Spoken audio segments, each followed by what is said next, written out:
Bilal bin Rabah, sahabat Nabi, merasa udah gak kuat lagi tinggal di kota Madinah.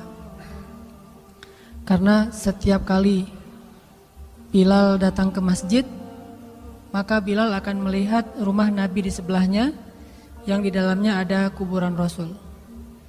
Jadi kalau kita bentuk cintanya adalah kangen pengen ke Masjid Nabawi, kalau Bilal justru karena saking cinta udah gak kuat lagi berada di Masjid Nabawi.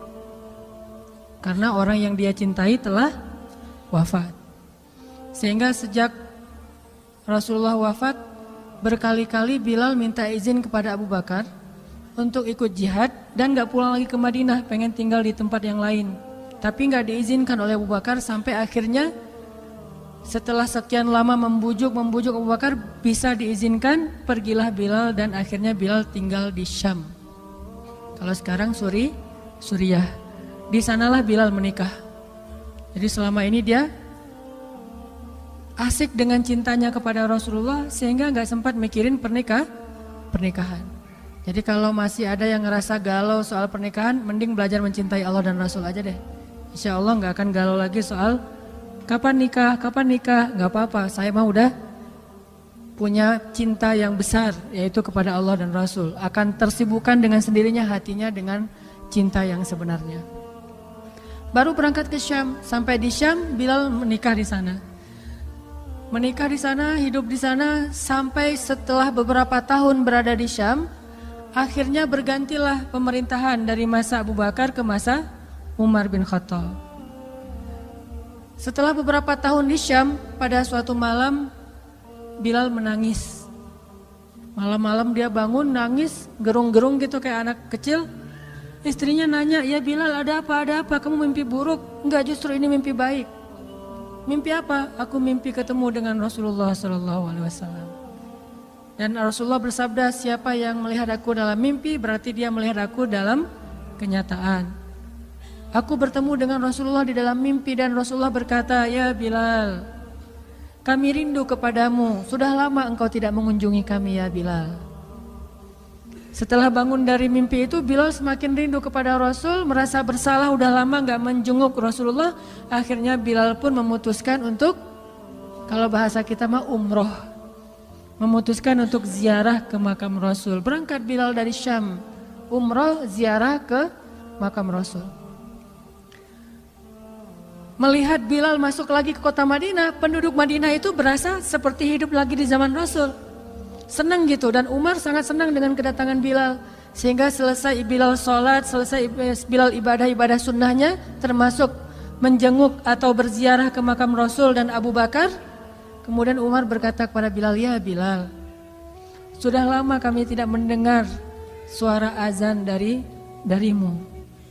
Tolong kumandangkan sekali lagi azan seperti engkau mengumandangkannya di masa Rasul. Kami rindu ingin merasakan suasana di zaman Rasul."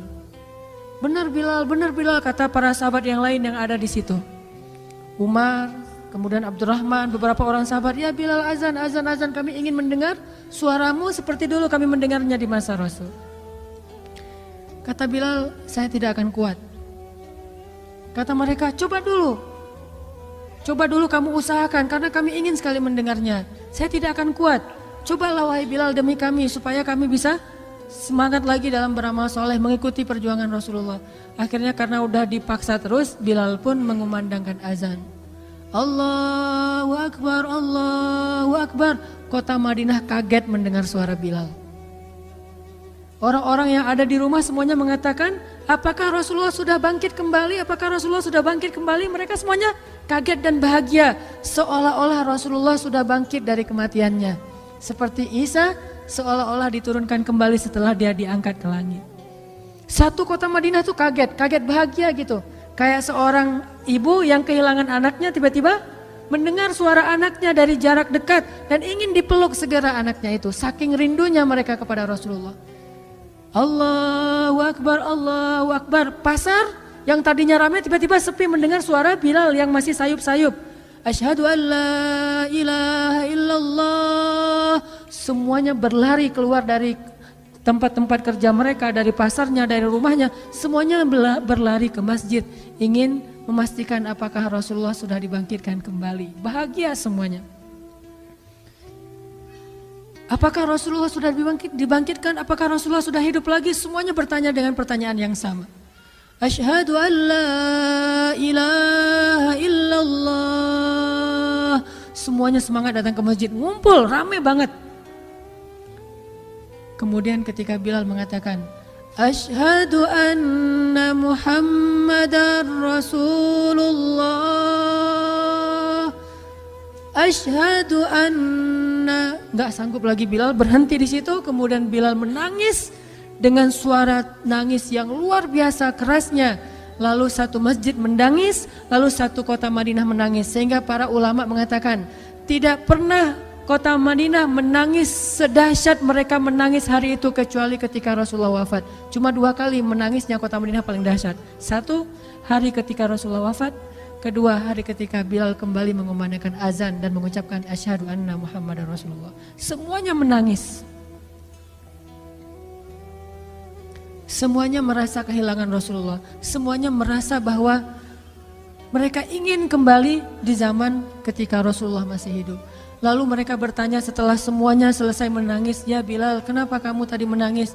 Kata Bilal, dulu biasanya kalau saya selesai mengumandangkan azan, saya akan datang ke hujrahnya Rasul. Hujrah Rasulullah itu kamarnya Rasul, rumah kecilnya Rasul.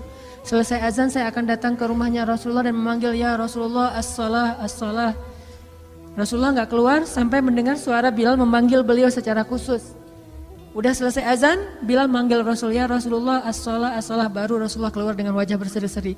Sekarang bagaimana saya akan memanggil Rasulullah sedangkan Rasulullah sudah bersama kekasihnya yaitu Allah Subhanahu wa Ta'ala. Menangis lagi satu masjid, satu kota Madinah. Pokoknya hari itu adalah hari berkabung sekota Madinah. Hari menangisnya kota Madinah, saking rindunya mereka kepada Rasulullah. Bagaimana dengan kita ketika mendengar suara azan dan muazin mengucapkan nama Rasulullah SAW? Di situ kelihatan apakah kita mencintai Rasulullah lebih dari apapun juga setelah Allah Subhanahu wa Ta'ala. Kalau tidak, fatarabbasu, hati-hati. Kalau tidak, fatarabbasu, tunggu aja. Na'udzubillah min dzalik. Berarti masih ada kemunafikan dalam hati kita. Bagaimana kita, apakah hati kita merasa gemetar, bergetar ketika kita mendengar suara seseorang mengatakan Muhammad sallallahu alaihi wasallam, Rasulullah sallallahu alaihi wasallam. Apakah hati kita bergetar seperti bergetarnya hati seorang kekasih ketika mendengar suara kekasihnya, nama kekasihnya disebutkan? Kalau yang pernah jatuh cinta banget, jatuh cinta berat, pasti tahu banget gimana rasanya ketika ada seseorang yang menyebutkan nama orang yang dia cintai. Pasti berubah. Suasana perasaannya, hatinya, ekspresi wajahnya itu pasti. Kalau yang pernah merasakan cinta berat, kalau yang belum pernah, ya tanya aja ke yang udah pernah. Itu pasti tuh. Namanya misalnya ditulis di mana? Saya pernah ya pas saya lagi umroh, di hotel itu ada satu gate, nama gate-nya itu nama istri saya. Langsung saya fotoin, cekrek. Langsung saya send ke istri saya, ini nama kamu ada di gate yang masuk ke masjid. Namanya ada di gate salah satu hotel di Mekah.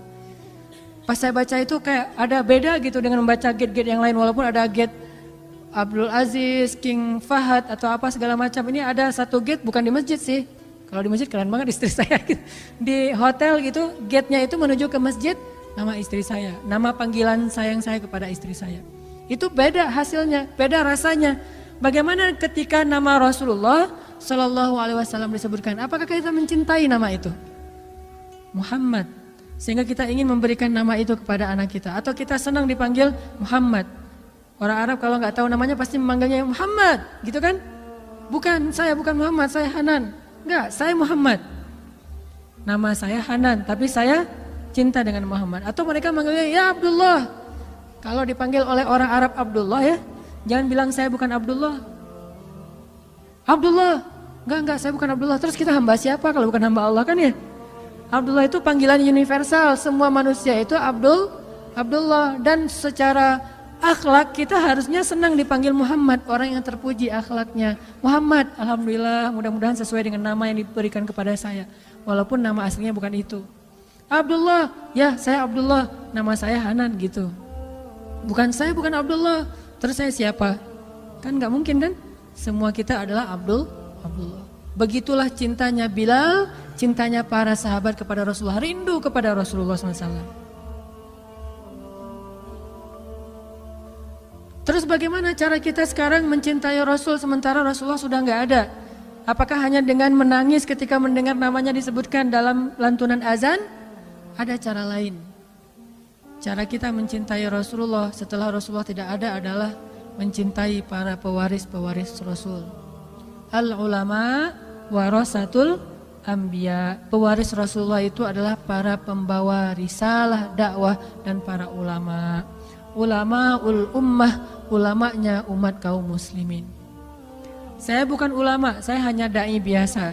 Dan saya sangat merasa berat jika dipanggil ulama karena nggak pantas banget. Nanti kalau teman-teman mau tahu siapa ulama, saya akan berikan rekomendasi, cintai dia. Dialah pewaris Rasul. Belajar mencintainya seperti sahabat mencintai Rasul. Belajar kangen bertemu dengannya seperti sahabat kangen bertemu dengan Rasul. Belajar dekat dengannya seperti sahabat dekat dengan Rasulullah. Itu bentuk cinta kita kepada Rasulullah kalau kita tidak lagi sezaman dengan Rasulullah. Mencintai pewaris-pewaris Rasul, para ulama. Cari para ulama itu. Dengan ciri-ciri yang diberikan oleh Rasulullah. Ciri ulama itu apa aja? Lalu cari orang yang memiliki ciri-ciri itu, cintai dia, kangen sama dia. Itulah bentuk cinta kita kepada Rasulullah SAW. Ini kisah Bilal.